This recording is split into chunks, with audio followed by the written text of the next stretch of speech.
Good morning. নতুন একটি ব্লগে প্রত্যেককে স্বাগত জানাই। ডোগোমা আমার নতুন কোনো ব্লগে আপনাদের প্রত্যেককে স্বাগত। বড়দের আমার প্রণাম এবং ছোটদের আমার অনেক ভালোবাসা। আজকে একটা স্পেশাল ডে, মাদার্স ডে। এই মাদার্স ডে মর্মটা সেদিনকে বুঝতে পেরেছি যেদিনকে আমি নিজে একজন মা হয়েছি। আর মা বলতো ছোটোবেলায়, মা হ বুঝবি মায়ের কি জ্বালা। সত্যি যেদিনকে আমি প্রথম মা হলাম, মানে অসহ্য যন্ত্রণা সহ্য করে যখন একটি শিশুকে আমি পৃথিবীতে আনলাম, সেদিনকে আমি বুঝতে পারলাম যে প্রকৃত অর্থে মা হলাম আমি। সেদিনকে আমি বুঝতে পারলাম যে মাকে একটা বাচ্চার জন্ম দেওয়ার সময়তেই কত কষ্ট করতে হয়, থ্রু 9 মান্থ, যখন সে তাকে তার গর্ভে ধারণ করে। তারপর তো শুরু হয় জীবনের যুদ্ধ, তারপর তো শুরু হয় জীবনে একটা মানুষ গড়ার যুদ্ধ। ছোট একটা মাটির তালকে একটা বড় গাছে পরিণত করতে হবে বা বড় বৃক্ষে পরিণত করতে, ছোট্ট একটা বৃক্ষকে একটা বড় বৃক্ষে পরিণত করা, ছোট মাটির তাল থেকে একটা শক্ত পোক্ত একটা কাঠামো তৈরি করা, এটা খুব একটা সহজ কাজ নয়। মানুষ করার কাজ সব থেকে কঠিন কাজ, যেটা আদি অনন্তকাল ধরে একজন মা করে আসছেন তার জীবন দিয়ে, তার সমস্ত শক্তি দিয়ে। তাই আমার আজকের দিনে আমার প্রত্যেক মাকে আমার সশ্রদ্ধ প্রণাম, যারা তাদের সন্তানকে বুকে গর্ভে ধারণ করেছেন এবং এই পৃথিবীর আলো দেখিয়ে তাদেরকে একজন মানুষের মতো মানুষ করতে সাহায্য করেছেন। আজকে আমার মাকে আমি খুব মিস করছি, কারণ আমার মা আমার কাছে পৃথিবীর সব থেকে কী বলবো, প্রিয়তম একজন মানুষ। আমি ছোটোবেলা থেকে একটু মা নেওয়াটা বলে, মেয়েরা যে বাবা নেওয়াটা হয়, আমি ছোটোবেলা থেকে আমার মায়ের খুব ভক্ত। আমার মনে আছে আমার মা যখন একবার, আমি ক্লাস 6-এ পড়াকালীন অসুস্থ হয়েছিল, আমার মা হঠাৎ করেই মানে টিউমার অপারেশনের জন্য 15 দিন মা হসপিটালে ভর্তি ছিল। আমি অসুস্থ হয়ে পড়েছিলাম, মানে মা করতে করতে, এবং বিগারেও ওই মাকেই বলছিলাম মা আসছে এরকম আর কি। মানে আমি মাকে ছাড়া এক মুহূর্তে থাকতে পারতাম না। সেই দীর্ঘ আমার 18 বছর বয়স থেকে আমি মাকে ছেড়ে আজকে এত বছর হলো আমার বিবাহিত জীবন। 18 বছর বয়সে যখন আমার বিয়ে হয়ে যায়, মাকে যখন আমি ছেড়ে আসি, সব থেকে বেশি কষ্ট হয়েছিল মায়ের জন্য। প্রত্যেক দিন মাকে মনে করতাম আর ভাবতাম আজকে মাকে দেখতে যাব, কালকে মাকে দেখতে যাব।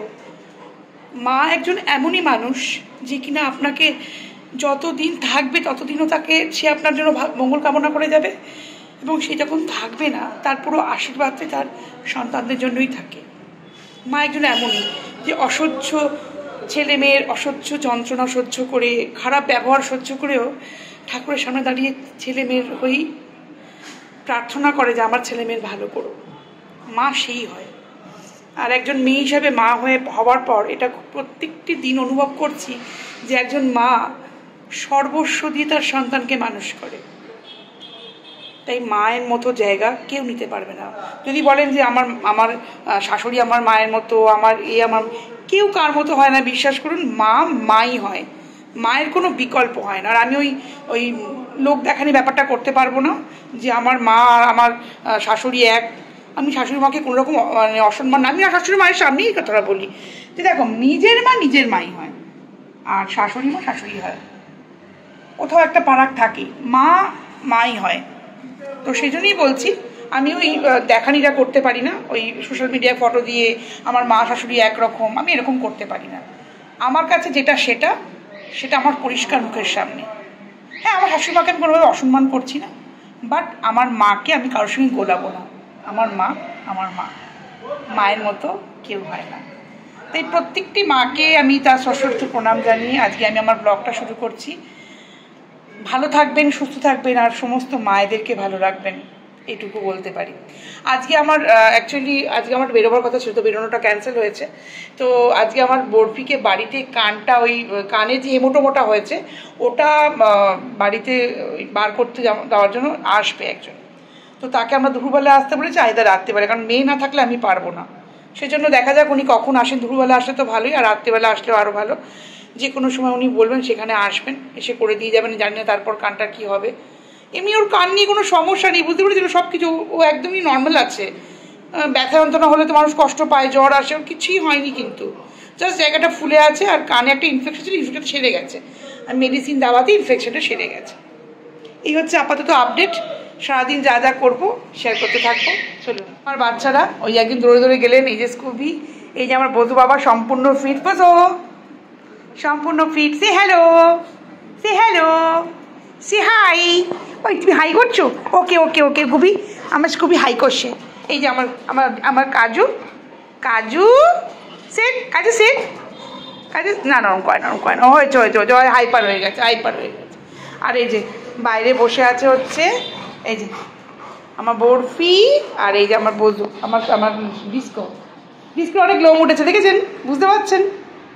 ডিস্কো অনেক লোম উঠে গেছে, আরও উঠবে, এখনও অনেক কোট, এখন অলমোস্ট 2টো কোট ওর উঠবে, কেন ও তো ডাবল কোটেড, ও অনেক লোম ওর।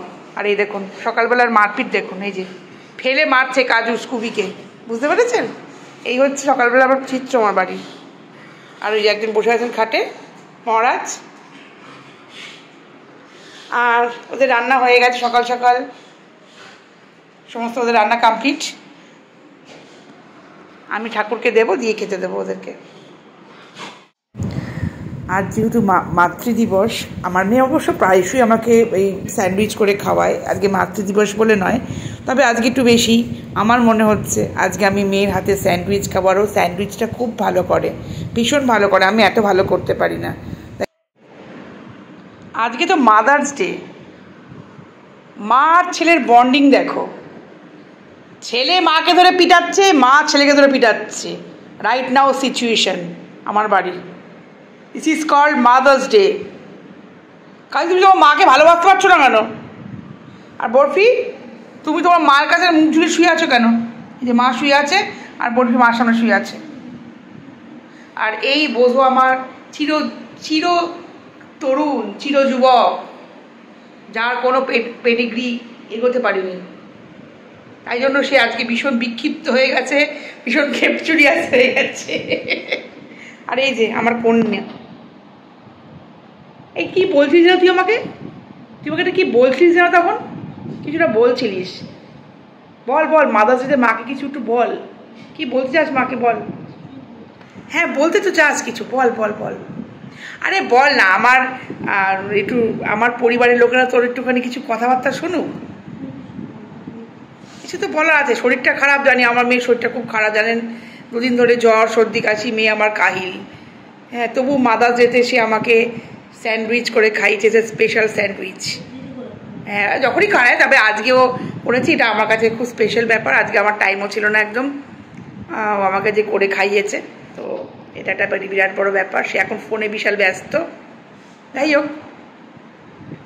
আর এই যেটা বলি বরফির ব্যাপারটা, বরফির কানের ব্যাপারটা, আজকে এসেছিল যে ওই কানের ওটা করার জন্য, সে দেখে বললো দেখুন এটা আমি বার করে দিতে পারি, কান থেকে ফুটো করে বার করে দিতে পারি, কিন্তু এটা আবার রিল্যাপস করতে পারে, প্রথম কথা। আর যেই এখন কোনো ব্যথা নেই, যন্ত্রণা নেই, যখন আমি কানে ফুটো করব বা কানে কিছু কোনো ব্যথা বাড়বে আর যতবার কান ঝাপটাবে তখন ব্লিডিং হওয়ার সম্ভাবনা কিন্তু প্রচুর। আর আরেকটা হতে পারে, বললো যে আপনি অ্যান্টিবায়োটিকটা আবার রিপিট করুন, দেখুন তাতেও কমে যেতে পারে। আর যেহেতু অল্প একটু জায়গাতে রয়েছে, সেহেতু এখন খোঁচাখুচি করার, আমার মনে হয় এখন খোঁচাখুচি করাটা ঠিক হবে না, কারণ এরপরে যদি আমরা করি নেক্সট মান্থের আগে অপারেশন, নাহলে অপারেশন করাতে হবে।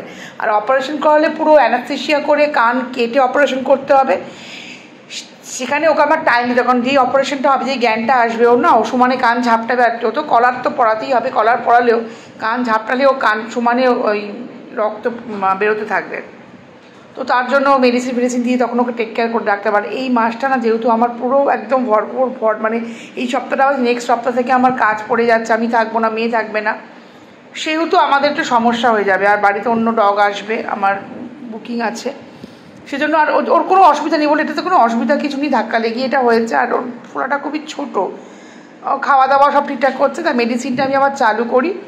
নেক্সট মান্থ যদি দেখি না কমে, তাহলে ওকে একবারে অপারেশনটা করাবো, কারণ বারবার খোঁচাখুচি করার কোনো মানে হয় না। একবার খোঁচাখুচি করে বার করলে যদি আবার হয়ে যায়, কারণ তাদের এটা অভিজ্ঞতা, তারা বলেছে যে এটা কিন্তু আবার হয়ে যাবে, তাই অপারেশন করে নিলে আর কখনো হয় না। আর অপারেশন করলে একটু টাইম দিতে হবে ওকে, 3-4 দিন অ্যাটলিস্ট, কেন যতদিন পর্যন্ত ওর জায়গাটা ব্যথা থাকবে, কান ঝাপটানোটা না কমবে, ততদিন পর্যন্ত ওকে কলার পরিয়ে রাখতে হবে। সেজন্য নেক্সট মান্থ না হলে পসিবল নয়, তো নেক্সট মান্থের 10 তারিখের পর আমি অ্যাটলিস্ট করতে পারবো, কারণ 10 তারিখ অবধি আমার কাছে আমার কোকো থাকবে, যেহেতু আমার দাদা বৌদিরা আর কি যাচ্ছে বাইরে, তো সেই জন্যই। তো তো এটাই হচ্ছে মানে আপডেট আপাতত। এমনি আমার বরফি কোনো প্রবলেম নেই, বরফি একদম ওয়েল অ্যান্ড ফিট, দৌড়াদৌড়ি করছে, লাফালাফি করছে, খাচ্ছে যাচ্ছে, দেখুন সব কিছু ঠিক আমার বরফির। কানের ভেতরে যে ইনফেকশন ছিল সেটাও সেরে গেছে, একদম সেরে গেছে, সেটা কমে গেছে। আর এই মেনলি যে দেখুন এই যে কানটা ফুলে যাচ্ছে, এইটুকু জায়গা, ঠিক আছে, এই জায়গাটা, এই জায়গাটা ফোলা, এখানটা ফোলা, এটাই হচ্ছে মেন। আর কানের ভেতরে মোটামুটি ওর ইনফেকশনটা নেই, আর আমি ওষুধ দিয়ে পরিষ্কার করে দিয়েছি কান। এই দেখুন বোঝো কী করছে, ওকে দিয়ে আদর করবে, বোঝো সেরকম করবে, বোঝোকেও আদর করতে হবে, বোঝোকেও আদর করতে হবে। আর ওকে আদর করলে বোঝো কিছুতেই ছাড়বে না, বোঝো এত হিংসু কুটে, বোঝোকেও আদর করতে হবে। ওই দেখুন দেখেছেন বদমাইশ কীরকম। আর এই যে বসে বসে একজন দেখছেন।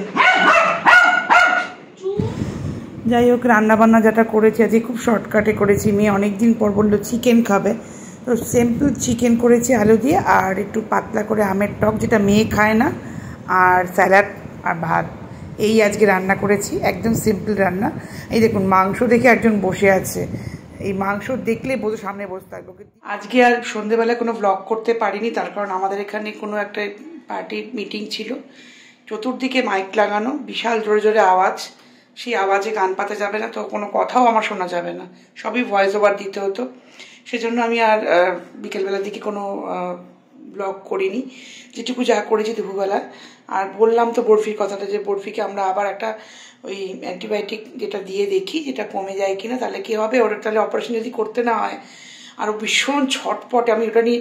আর আমি নেক্সট কদিন খুব মানে নেক্সট মাসের মানে জুনের 10 তারিখ অবধি আমি ভীষণ বিজি থাকবো, মানে আমাকে কাজটা তো করতেই হবে। আর ওটা এটা কোনো এখন কোনো অসুবিধা নেই, বরং ও বললো যে এটাতে হাত পড়লেই ওর এবার সমস্যা হবে, কারণ যতবার কান ঝাপটাবে যন্ত্রণা, ততবার রক্ত পড়ে যাওয়ার সম্ভাবনা, আর তখন ওকে নিয়েই বসে থাকতে হবে। এবার আমি পুরোপুরি সমস্ত কিছু যদি না কমে যায়, তো খুব ঠাকুরকে ডাকছে যেন কমে যায়, আর যদি না কমে তাহলে আমাকে ওই 10 তারিখের পরে অপারেশনটা করাতে হবে, কারণ না ওকে অপারেশন করতে গেলে আমাকে পুরোপুরি ওর সঙ্গে থেকে অপারেশনটা করাতে হবে।